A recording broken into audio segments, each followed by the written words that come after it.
In this video, I'll show you how to hide notch on Redmi phone. So if you're using any Xiaomi Redmi device and you just want to hide the notch from your phone, then here's how you can actually do this feature. But before we start the video, if you're new to this channel, please give it a thumbs up and subscribe to my channel because it really helps me out.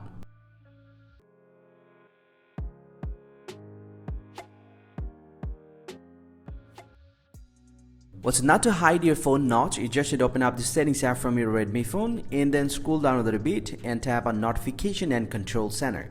And once you're here inside this one, you just should scroll down to the very bottom and tap on the status bar. And inside the status bar, if you scroll down here, you get the option hide notch. You can tap on this. You'll get to see two different modes.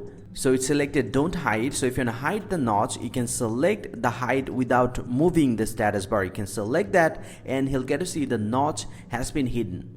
Any phone notch has been covered with the black screen and it shows that you don't have any notch here. And this is how you actually can hide the notch on any Xiaomi Redmi device. Hope you find this very helpful, guys. If you do, please drop a like and subscribe to the channel. Or if you have any question, please let me know in the comment section. I'll see you guys around and thank you very much for watching.